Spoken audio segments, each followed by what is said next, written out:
மாசில்லா சுத்தமா திருப்புண்ணிய தீர்த்தத்தினால் குற்றம் நீங்கிவிட குணமாறேற்ற ஆட்டுக்குட்டியின் இரத்தத்தினால்.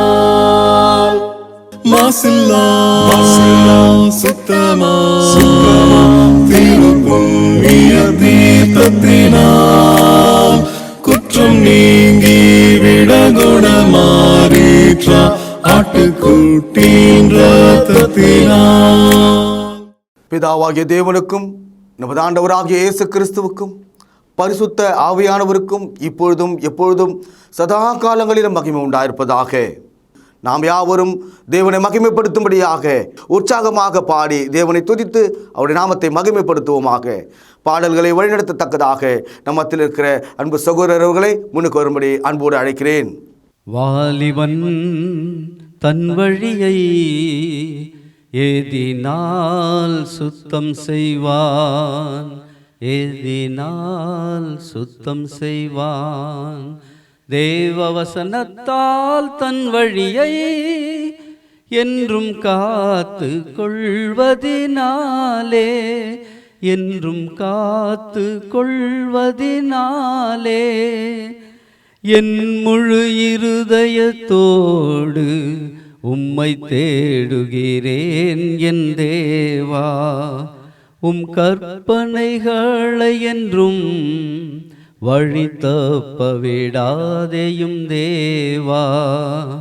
உமக்கு விரோதமாக நான் பாவம் செய்யாத படிக்கு தேவா. உம் வார்த்தை இதயத்திலே என்றும் வைத்து வைப்பேன் தேவா. வாலிபன் தன் வழியை ஏதினால் சுத்தம் செய்வான், ஏதினால் சுத்தம் செய்வான். தேவவசனத்தால் தன் வழியை என்றும் காத்து கொள்வதினாலே திரளான செல்வத்திலே நான் களி கூறுகின்றது போல உம் சாட்சிகளின் வழியில் நான் களி கூறுகின்றேன் என் தேவா. கற்பனைகளை தியானித்து நான் வழிகளை கண்ணோக்குகின்றேன், மகிழ்கின்றேன். கற்பனையிலும் வசனத்தை என்றும் மறவேன். வாலிபன் தன் வழியை ஏதினால் சுத்தம் செய்வான், ஏதினால் சுத்தம் செய்வான், ஏதினால் சுத்தம் செய்வான். இந்த தொழுகையின் முதல் ஜெபத்தை தேவன சமூகத்துக்கு ஒரு பலி போல ஏறெடுக்கத்தக்கதாக நம்மத்தில் இருக்கிற சகோதரரை அன்போடு அழைக்கிறேன். உன்னதங்கள் மத்தியில் வாசம் செய்யும் நீதியும் பரிசுத்தமும் நிறைந்த பரமபிதாவே, உம்மை தொழுது கொள்ளத்தக்கதாக இந்த நாளுக்காக, இந்த தருணத்தை நீர் கொடுத்ததற்காக உம்மை துதிக்கின்றோம். நல்ல பிதாவே, இப்பொழுது கூட நாங்கள் உள்ளத்தின் ஆழத்திலிருந்து உம்மை துதிக்கவும் பிதாவே, ஆவியோடு உண்மையோடு உம்மை தொழுது கொள்ளவும் நீர் எங்களுக்கு தயவு செய்தரலும். கிருபையின் நிறைந்த பரமபிதாவே, உம்முடைய நன்மைகள் நாங்கள் நினைத்து பார்த்து, நீர் எங்கள் மீது வைத்திருக்கிற அன்பை நினைத்து பார்த்து உம்மை துதிக்க போற்ற எங்களுக்கு தயவு செய்தரலும் தாப்பனே. இந்த தொழுகை முழுவதையும் உம்முடைய கரங்களிலே அர்ப்பணிக்கின்றோம். நாங்கள் உம்மீது விசுவாசமாக இருக்க, இயேசு கிறிஸ்து மீது விசுவாசமாக இருக்க எங்களுக்கு கற்றுத்தாரும். இந்த தொழுகையை நீர்தாமே துவக்கு முதல் முடிவரை அங்கீகரித்து ஆசீர்வதிக்க வேண்டுமாய் இயேசு கிறிஸ்து முன் நினைப்பிக்கிறோம் நல்ல பரமபிதாவே, ஆமேன். பிதா குமாரன் பரிசுத்தாவின் நாமத்திலே உங்களை ஆசீர்வதித்து உலகளாவிய இந்த பொது தொழுகைக்கு வரவேற்கிறதுல மிகவும் மகிழ்ச்சி அடைகிறேன்.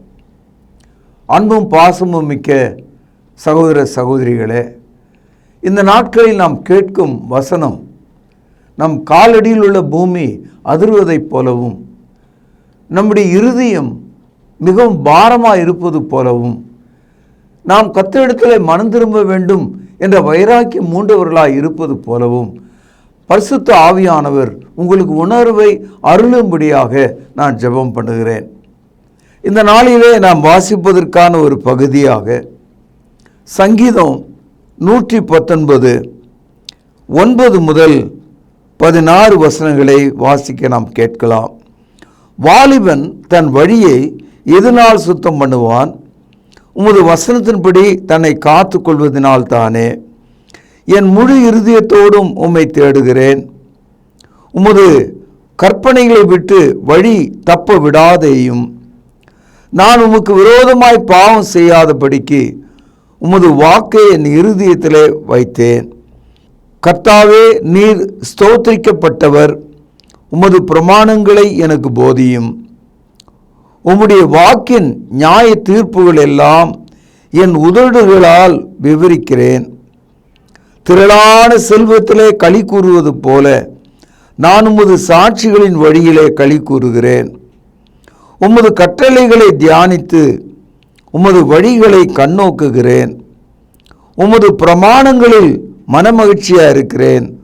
உமது வசனத்தை மறவேன். எத்தனை ஆறுதலும் தேறுதலுமான தேவனுடைய வார்த்தை என்று பாருங்கள். இதை கேட்கிற முதியவர்கள் தங்கள் கண்மணியின் ஓரத்தில் நீர் கசிவதையும் தாய்மார்களுடைய உள்ளம் விம்முவதையும் தன்னுடைய பிள்ளைகளுக்காக நினைப்பதையும் நான் உணர்கிறேன். காரணம், நம்முடைய வாலிப பிள்ளைகள் நம் கையை விட்டு மிக தூரமாய் போய்விட்டார்கள். அவர்கள் அயல் நாட்டிலே குடியேறிவிட்டார்கள். அவர்களுடைய வாழ்க்கை நிலை மாறிவிட்டது. அவர்கள் ஏணியிலே ஏறுவது போல உலக செல்வத்திலே ஏறிக்கொண்டிருக்கிறார்கள். அவர்களுடைய மொழி மாறிவிட்டது. அவருடைய பழக்கங்கள் மாறிவிட்டது. அவர்கள் வேறு விதமான உணவுகளை இப்பொழுது சாப்பிடுகிறார்கள். அவருடைய கலாச்சாரம் மாறிவிட்டது. இதையெல்லாம் நினைக்கிற பெற்றோர்கள் கண்களின் ஓரத்தில் கண்ணீர் சுரப்பதை தவிர வேறு வழி இல்லை. இரண்டாவதாக, இங்கே உட்கார்ந்து அமர்ந்து தொழுகையில் இருக்கிறவர்கள், நீங்களும் ஒரு காலத்தில் வாலிப பிள்ளையாக வாலிப பையனாக இருந்தவர்கள் தானே. வாலிபம் எவ்வளவு சீக்கிரமாக முடிந்து விட்டது பார்த்தீர்களா? வாலிபம் மாயை என்று சாலமோன் பேரரசர் கூறுகிறார். தாவீது தன்னுடைய வாழ்க்கை முழுவதும் அவருடைய இளமை காலத்தை நினைத்து நினைத்து நினைத்து பார்க்கிறார். David always remembers his early childhood. As a young man, he always think about God. ஒரு வாலிபனாக தேவனை எப்போதும் அவர் நினைத்து பார்க்கிறார். தாவீது பேரரசர் இங்கே ஒரு முக்கியமான சொல்லை பயன்படுத்துவதை நீங்கள் பார்க்கலாம். அது என்னன்னா, வாலிபன் தன் வழியை எதினால் சுத்தம் பண்ணுவான். இந்த சுத்தம் பண்ணுவான் என்ற இடத்துல ஆங்கிலத்தில் நீங்கள் cleansing, purging, take it out என்றெல்லாம் நிறைய சொற்களை போடலாம். ஆனால் தேவனுடைய வார்த்தையின்படி ஒரு பலிபீடத்தை கட்டி அந்த பலிபீடத்தின் மீது தேவனுடைய வார்த்தையின்படி கட்டளையின்படி பலியை செலுத்தி தன்னுடைய கைகளை கட்டி தாழ்மையோடு தலை வணங்கி நிற்கிற ஒரு மனிதனை அந்த பலி எரிந்து அந்த புகை மேலே எழும்பும்போது தேவன் அதை முகர்ந்து சுகந்த வாசனையாக ஏற்றுக்கொண்டார். அப்பொழுது அந்த பலி நிமித்தம் அந்த மனிதனுடைய பாவங்கள் மன்னிக்கப்பட்டு அவன் உள்ளும் புறமும் சுத்தமாக்கப்படுகிறான். He has been cleansed in and out. ஒரு பாத்திரத்தை கழுவும் போது அதற்கு ஒரு வெளிப்புறம் இருக்கிறது. ஒரு பாத்திரத்தை கழுவும் போது அதற்குள் புறம் இருக்கிறது. சில சமயங்களில் வீட்டுக்கு புதிதாக வேலை செய்கிறவர்கள் வரும்போது அவசர கதியாக பாத்திரத்தை கழுவுவார்கள். உள்ளே சுத்தமாக இருக்கும், வெளியே அசுத்தமாக இருக்கும். வெளியே சுத்தமாக இருக்கும், உள்ளே அசுத்தமாக இருக்கும். அது நமக்கு அதிக வேதனையை தரும். எப்போதும் உள்ளும் புறமும் சுத்தமாக இருக்க வேண்டும் என்று மனிதர்கள் நாம் விரும்புகிறோம். தேவனுடைய பார்வையில் வெளியே சுத்தம் போல தெரிந்தாலும் உள்ளே அசுத்தமாக இருக்கிறதே, அது மரணகதியாக இருக்கிறதே, அது நிர்மூலமாக இருக்கிறதே, அது வேதனை நிறைந்ததாக இருக்கிறதே. ஒரே உடலில் 10-15 அம்புகள் எய்யப்பட்டால் அது எப்படிப்பட்ட ஒரு காயமாக இருக்குமோ அவ்விதமாக உங்களுடைய இருதயம் இருக்கிறதே. வாலிபன் தன் வழியை எதனால் சுத்தம் பண்ணுவான்? இந்த இடத்துல வழி என்று பேசுவது அவனுடைய இருதயத்தை தானே. ஏனென்றால் ஒரு மனிதனுடைய இருதயம்தான் அவனை யோசிக்கவும், சிந்திக்கவும், நடக்கவும், வேலை செய்யவும், மகிழ்ச்சியாக இருக்கவும், துக்கமாக இருக்கவும், சமுதாயத்தில் ஒருவனாக இருக்கவும், நல்ல ஒரு கிறிஸ்தவனாக வாழவும். It is the heart that decides in your life. It is the heart that directs your life. ஆக வாலிபனே, நீ உன்னுடைய வழியை எதனால் சுத்தம் பண்ணுவாய் என்று கேட்கிறார். எதனால் மண்ணாக இருக்கிற தங்கம் அது தூய்மைப்படுத்தப்படுகிறது என்று கேட்டால், அது எவ்வளவு நேரம் நெருப்பிலே கொதிக்கிறதோ அதனுடைய கழிவுகள் நீக்கப்பட்டு அது மிகுந்த சூட்டினால் அது தண்ணீராய் ஓடும்போது அந்த தங்கம் மிளிரும் கரையில்லாத ஒரு தங்கமாக, சுத்த தங்கமாக மாறுகிறது. It was the fire that cleanse the mud which is the gold. மண்ணாயிருக்கிற தங்கத்தை நெருப்பு அது எரிய எரிய அதில் உருகும் தங்கம் களிம்பு நீக்கப்பட்டு மின்னுகிற ஒரு பொருளாக மாறுவதை பார்க்கிறோம். சுத்திகரிக்கப்படுதல் என்பது அதுதான். இன்றைக்கும் நம்முடைய இருதயம் தேவனுடைய வசனத்தை காத்து கொள்வதனால் நம்முடைய இருதயம் சுத்தமாக்கப்படுகிறது. பாருங்கள், சங்கீதம் 119:11 வசனம். நான் உமக்கு விரோதமாய் பாவம் செய்யாதபடிக்கு உமது வாக்கை என் இருதயத்திலே வைத்து வைத்தேன்.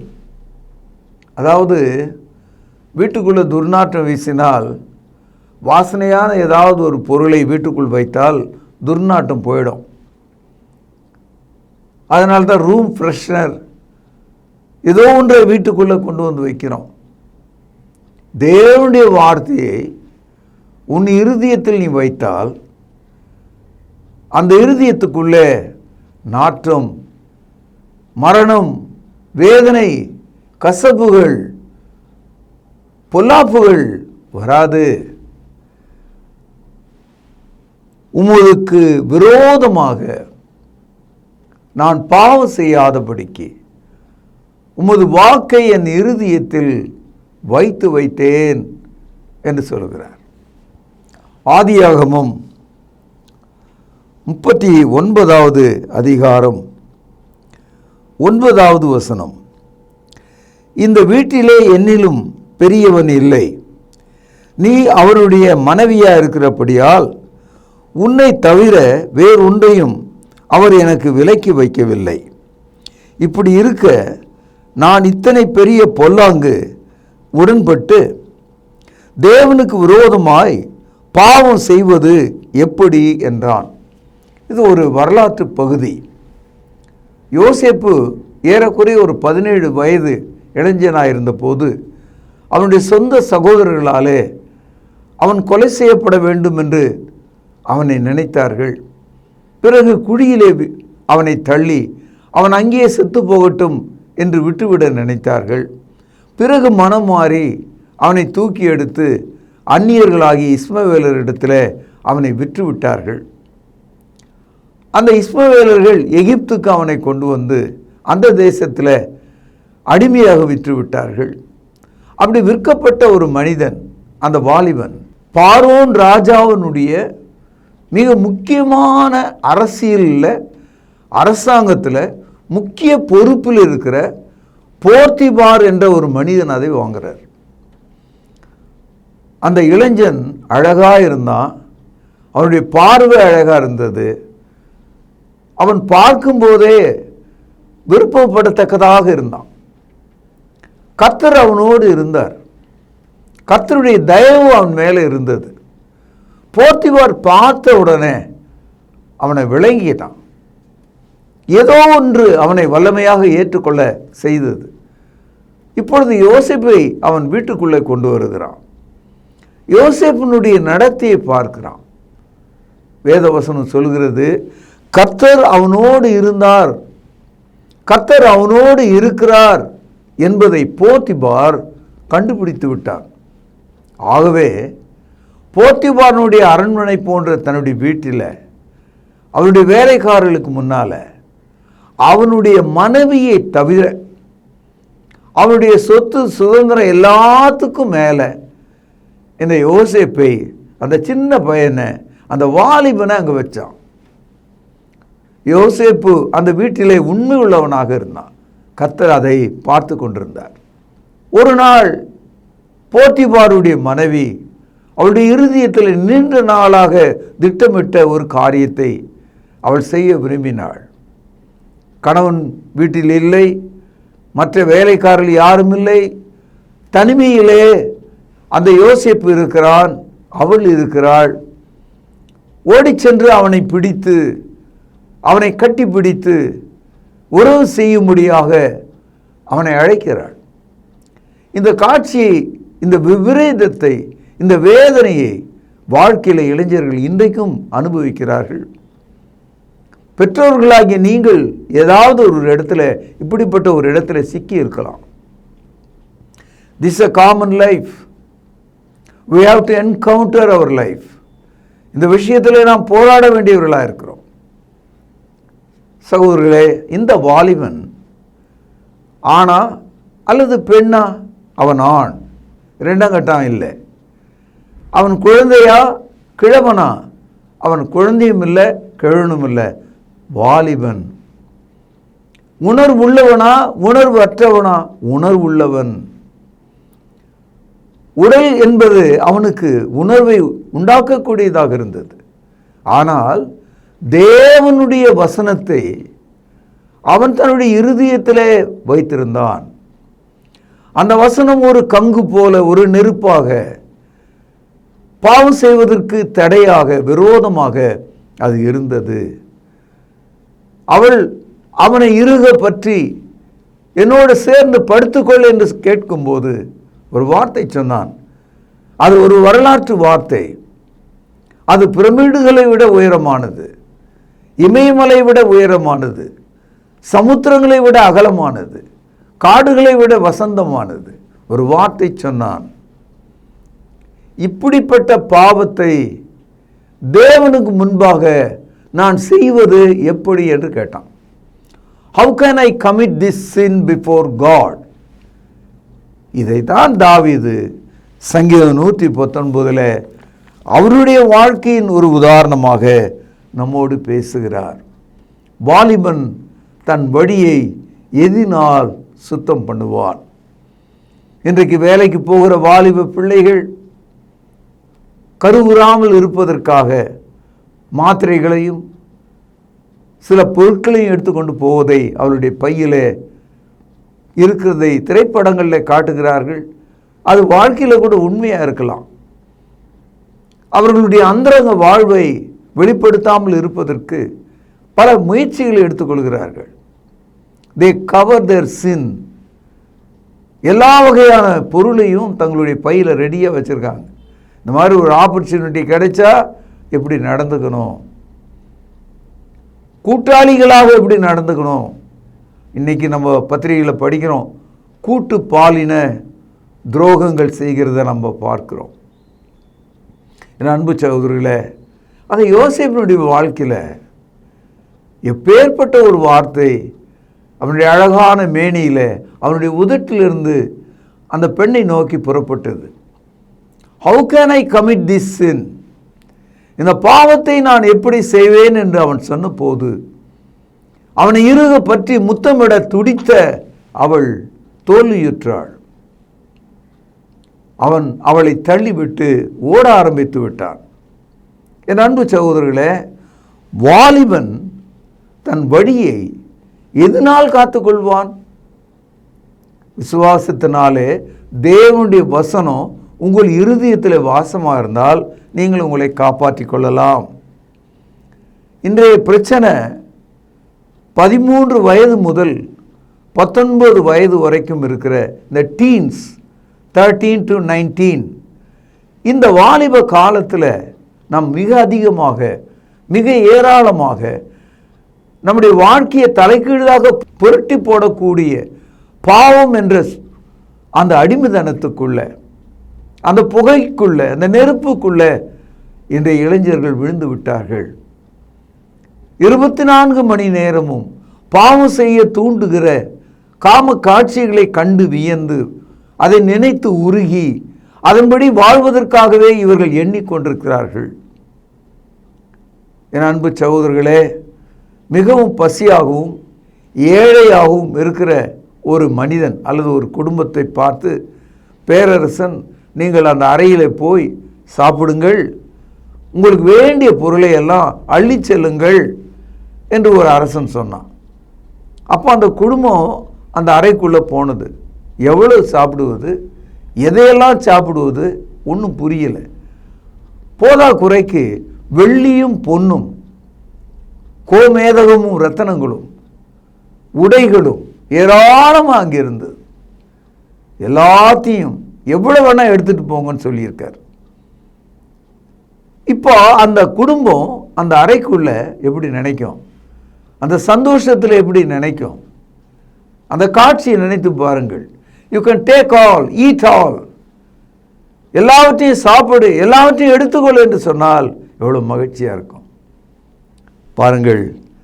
119வது சங்கீதம் 14வது வசனம், திரளான செல்வத்திலே களி கூறுவதைப் போல நான் உமது சாட்சிகளின் வழியிலே களி கூறுகிறேன். ஐ ரிஜாய்ஸ் என்று சொல்லுகிறார்.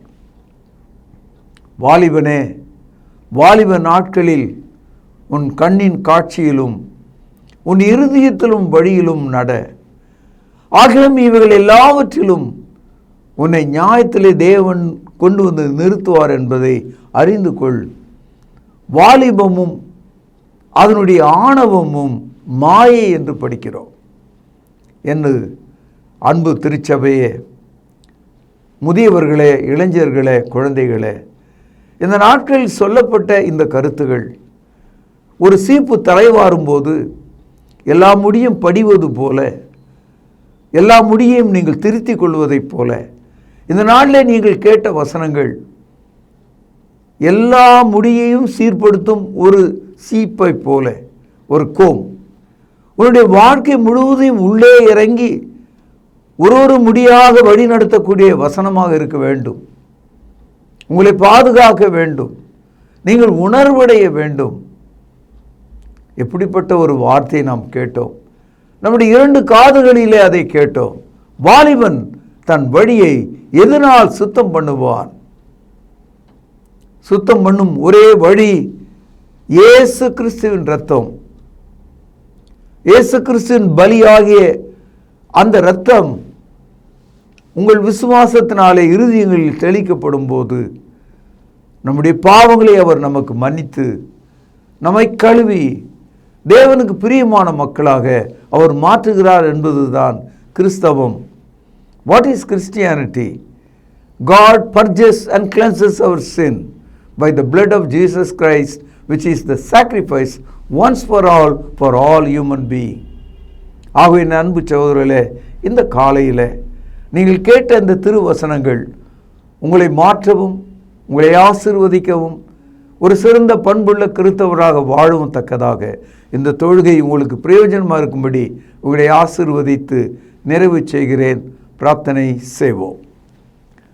மகா பரிசுத்தமும் பேரன்பும் கொண்ட தகப்பனே, இந்த நாளில் நாங்கள் கேட்ட திருவசனம் எங்கள் இருதயத்திலே பற்றி எரிகிறது. நாங்கள் சோரம் போனோம், தொலைந்து போனோம், எங்கள் இருதயம் நொறுங்கிவிட்டது, எங்கள் பிள்ளைகள் தூரமாய் போனார்கள். ஆண்டவரே, உமது திருச்சபையை மீட்டருளும். ஆண்டவரே, மினுக்கும் இந்த உலகத்தில், அழியும் இந்த உலகத்தில் இதோ குடும்பங்கள் அழிந்து போகாதபடிக்கு விசுவாசமுள்ளவர்களாக இருக்கும்படி இக்கால இளைஞர்களை பக்குவப்படுத்தும். உமது வார்த்தையை தங்கள் இருதயத்தில் வைத்து வாழ அருள் புரியும். குடும்பங்களை ஆசீர்வதியும். உமது திருச்சபையை நன்றாக வழி நடத்தும். எங்கள் ஆண்டவரும் மெய்ப்பெருமாயிருக்கிற இயேசு கிறிஸ்துவின் ஆதரவினாலே இந்த ஜெபத்தை ஏறெடுக்கிறேன். பரிசுத்தம் நிறைந்த எங்கள் நல்ல பிதாவே, ஆமென். நம்முடைய கர்த்தராகிய இயேசு கிறிஸ்துவினுடைய கிருபையும் பிதாவின் அன்பும் ஆவியானவரின் ஆசீர்வாதமும் வழி நடத்துதலும் நம் அனைவரோடும் சதா காலங்களிலும் நிலைத்திருப்பதாக. ஆமென். கர்த்தருடைய பந்தியிலே பங்கு கொள்ளும்படி நம்மை நாமே ஆயத்தப்படுத்துவோம்.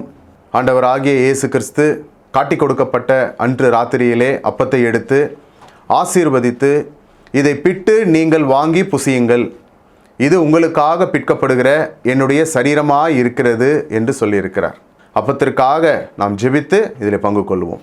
பரிசுத்தமும் இரக்கமும் தயவும் கிருபையும் நிறைந்த நல்ல ஆண்டவரே, உம்முடைய குமாரனாகிய இயேசு கிறிஸ்து சிலுவையிலே எங்களுடைய பாவங்களுக்காக தன்னுடைய இன்னுயிரை கொடுக்கும் பொழுது அவருடைய சரீரம் கிழிக்கப்பட்டது. அதற்கு ஒப்பாக இங்கு புளிப்பில்லாத அப்பம் இது வைக்கப்பட்டு இருக்கிறது. அப்பா, நீர் இந்த அப்பத்தை எங்களுக்கென்று ஆசீர்வதித்து தரும்படி விலையேற பெற்ற இயேசு கிறிஸ்துவனுடைய நல்ல நாமத்தினாலே இந்த ஜெபத்தை ஏறெடுக்கிறோம் அன்பின் பிதாவே, ஆமேன். அவர் அந்தபடியே பாத்திரத்தையும் எடுத்து, இந்த பாத்திரம் என் இரத்தத்தினால் ஆகிய புதிய உடன்படிக்கையாய் இருக்கிறது, என்னை நினைவு கூறும்படி இதை செய்யுங்கள் என்று சொல்லியிருக்கிறார்.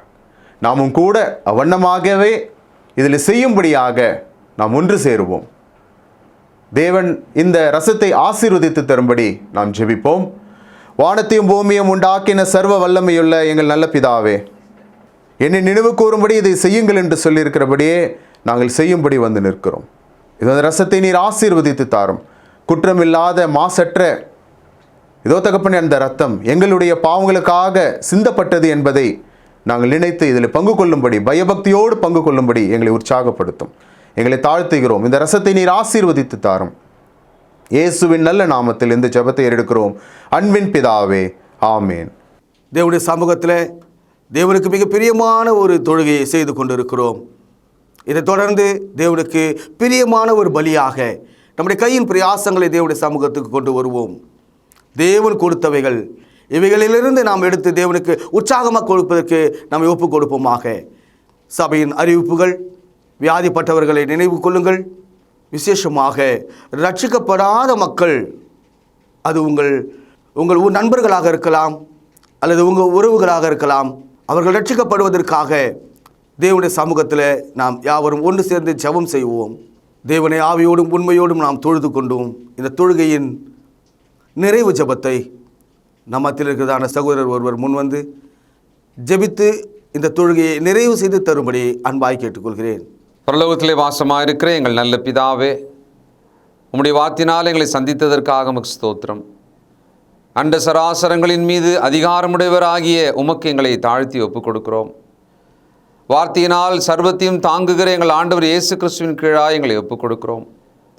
நாங்கள் எதையுமே செய்ய முடியாது, ஆனால் பரிசுத்த ஆவியின் பலத்தினாலே செய்ய முடியும் என்பதனால் அந்த பரிசுத்த ஆவியானவருடைய ஆளுகைக்கு எங்களை ஒப்புக் கொடுக்கிறோம். தொடர்ந்து எங்களையும் எங்கள் வீட்டாரையும் பிள்ளைகளையும் ஆசீர்வதிப்பீராக. வியாதியை சுகமாக்கும், பலவீனங்களை நீக்கும், பலவிதமான பாரங்களில் நின்று விடுதலை செய்யும். உம்முடைய மக்களுக்கு வேண்டிய சமாதானத்தை தாரும்.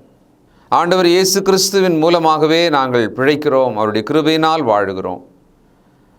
உம்மையை கனப்படுத்தி ஸ்தோத்திரித்து ஆண்டவரும் இரட்சகரும் ஆகிய இயேசு கிறிஸ்துவின் புண்ணிய நாமத்தில் துதித்து ஜெபிக்கிறோம் நல்ல பிதாவே, ஆமென்.